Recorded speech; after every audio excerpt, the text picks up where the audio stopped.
Hello and welcome back to Football Daily, where in the wake of some acrimonious departures this summer, we have decided to give you an XI of players who left their club in disgrace. Let's go. Goalkeeper, Thibaut Courtois. There is only one keeper we could possibly include here, a man who has managed to infuriate two sets of fans, 27-year-old Real Madrid shot stopper Thibaut Courtois. After spending 3 hugely successful seasons on loan at Atletico Madrid between 2011 and 2014, in which he won a La Liga, Europa League and was named as the division's best keeper, Courtois returned to Chelsea and instantly displaced the best Premier League keeper of the century in Petr Cech. 2 league titles, an FA Cup and a League Cup followed, with the 74-cap Belgian's 16 clean sheets in 16-17 a crucial component of the Blues breaking the record for most wins and most consecutive wins in a single season. But come the summer of 2018, having openly pined for a return to Madrid for months, Courtois went on strike and refused to turn up for pre-season, reasoning that I didn't want to be toxic. He eventually joined Los Blancos in a £31 million deal, went on to concede 38 goals in 27 La Liga games before being relegated to the bench, much to the delight of the Blues and Atletico fans. Defender, William Gallas. Towards the back end of a career which included requesting number 10 shirts, sulking on the pitch, signing for his side's arch rivals, and not to mention being part of the national disgrace that was the 2010 World Cup, it was easy to forget just how talented William Gallas was. And just a quick reminder before we go any further to subscribe to Football Daily and hit that notification bell to never miss a video.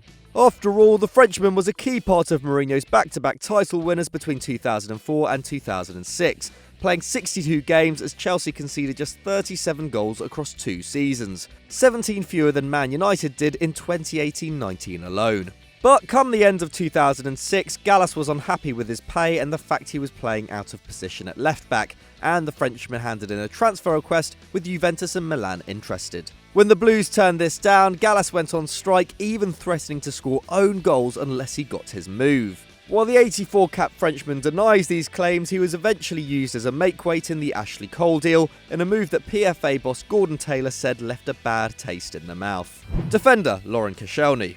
Despite Laurent Koscielny's 9 years of service, his crucial role in Arsenal's success in that time, and loyalty in turning down reported interest from Bayern Munich and Real Madrid shouldn't be understated, the way he has acted in the last month has been incredibly unprofessional. Although we don't know exactly what went on behind the scenes in the months leading up to his £4.6 million move to Bordeaux, we can give you the facts. The 51-capped Frenchman had 1 year remaining on his contract at the Emirates and the club wanted him to stay. But he rejected Arsenal's offer of a new contract, believing it undervalued his contribution and standing, asked for a free transfer and then, despite being club captain, refused to travel on their pre-season tour of the US.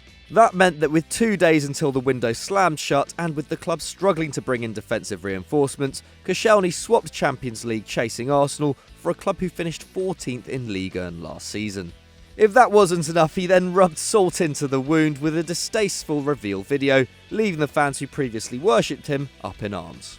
Defender, Sebastian Squillaci. Completing our French back three, we have yet another player connected with Arsenal, former Les Bleus international Sebastian Squillaci. Now, the 6-foot centre-back is commonly considered to be one of the Gooners' worst ever signings, with his 3-year spell on a rumoured 50k a week, consisting of just 39 mistake-littered performances. But it isn't for refusing to leave and turning down a move to Brighton that warrants this inclusion, but rather the way he left his previous club, Sevilla. In early August 2010, coming off a season in which Los Hispalenses finished 4th and won the Copa del Rey, manager Antonio Alvarez named his squad for a Champions League qualifier against Braga, with Squillaci set to start. At this late stage, Squillaci said he didn't want to play, went on strike, and ultimately forced what turned out to be a disaster transfer. Known for his questionable decision-making during his time in England, this is definitely another example. Midfielder, Raheem Sterling. With Raheem Sterling now arguably England's best player, who has received richly deserved national praise for his fight against racism, it's easy to forget that his £49 million move from Liverpool to Manchester City was incredibly controversial.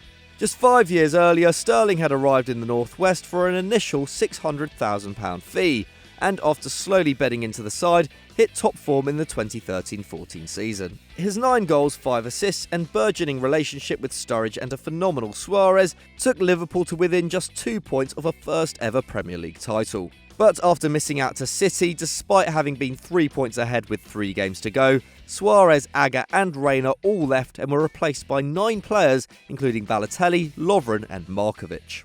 Liverpool lost 12 games the following season, and unhappy with the team's progression and his £35,000 a week wage, Sterling began angling for a move. Liverpool offered £100k a week, but Sterling's agent claimed he wasn't signing for £700, £800 or £900,000 a week. He then sat out of the club's pre-season tour to Asia, prompting criticism from Steven Gerrard, Jamie Carragher and Graham Souness, eventually joining City with the vitriol of the Liverpool fans ringing in his ears. Midfielder, Roy Keane. Think of Roy Keane and images of him snapping into tackles, barking at referees or fighting in the Highbury Tunnel instantly spring to mind. But Keane wasn't just a great leader, but a fantastic player and easily the most underrated of the Fergie era. A 7-time Premier League champion, he finished with 39 Premier League goals, 33 assists and a 60% win percentage to his name, the same as Patrick Vieira despite playing for 5 more seasons. But come the summer of 2005 and after 12 years at Manchester United, relations between the 67-capped Irishman and the club were beginning to fray, after Keane criticised the conditions of their pre-season camp in Portugal. The final straw was when an injured Keane publicly criticised Rio Ferdinand, John O'Shea, Alan Smith, Kieran Richardson and Darren Fletcher in an MUTV interview after a humiliating 4-1 defeat at the hands of Middlesbrough. The combustible midfielder left for Celtic where his career petered out, but the argument with Ferguson continues to rumble on, with the midfielder claiming his former boss doesn't know the meaning of the word loyalty. Easily one of the most acrimonious departures in football history. Midfielder, Anders Limpar. From one of the Premier League's greatest ever midfielders to one who looked for a brief 6 months like he could go down as a very good one at least, Anders Limpar had a spectacular falling out with his manager George Graham in the mid-90s. Limpar's impact at Arsenal was almost instantaneous, with his 11 league goals in the 1990-91 season, helping his side finish 6 points clear of Leeds and secure the Gooners' 10th top-flight title in the process. This not only saw Limpar named as Sweden's Player of the Year, but prompted Graham to label him as one of the most informed players in the country. However, it wasn't to last. Recurrent injuries and a questionable attitude saw the 58-capped Swede alternate between the first-team bench and reserves over the following 3 years. He was sold to Everton in 1994 with his relationship with Graham at breaking point. He then went on to compare life under the Scotsman to living in Saddam Hussein's Iraq. I was a prisoner. Strong words indeed, what a mess. Midfielder, George Best. Everyone knows about George Best, the story of the boy from Belfast with the film star looks and magic feet, whose wing wizardry bewitched opponents for 11 years at Man United, leading to 2 First Division titles. Although he had long proved his talent, scoring 31 goals over the previous 3 seasons, the 1967-68 campaign saw him really come alive with a ridiculous 32 goals in 58 games. This culminated with the Red Devils beating 6-time champions Real Madrid before triumphing over Eusebius Benfica 4-1 in the European Cup final, becoming the first English side to win the trophy. 6 years on and Best in United, now under the stewardship of Tommy Docherty, were in a very different place. Frustrated with the club's decline, Best was drinking more, partying harder and showing increasingly erratic behaviour, including failing to turn up to an FA Cup tie against Plymouth. He left soon after and United were relegated to the 2nd tier for the first time since 1937. The winger claimed Docherty had lied to him and that he wouldn't trust him as far as he could throw him. And whilst Best rightly gets the acclaim he deserves today as one of Britain's greatest ever players, he certainly did leave United in disgrace. Midfielder, Dimitri Payet.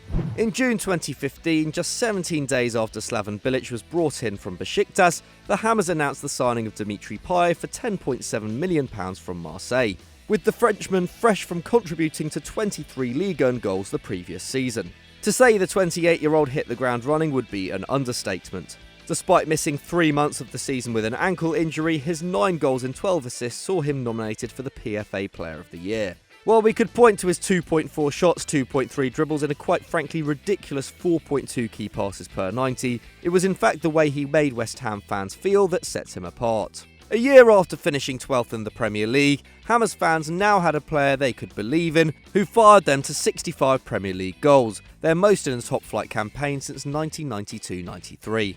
That's why they were so hurt when January came, and just 6 months on from signing a $125k a week deal, Payet claimed he had a back injury and refused to play before leaving for his former club 2 days before the window slammed shut.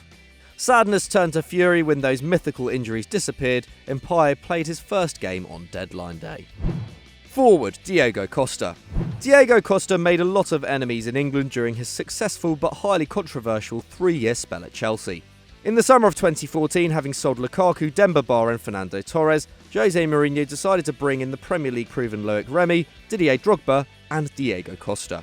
His 27 league goals and 8 Champions League strikes the previous campaign had propelled Los Rojiblancos to a first title in 18 years and a first European Cup final in 40. While he alienated opponents and pundits alike during his time in England, he was the focal point of a side that won 3 trophies including 2 league titles, while contributing to a league goal every 111 minutes, only 3 minutes more than Mo Salah in 18-19.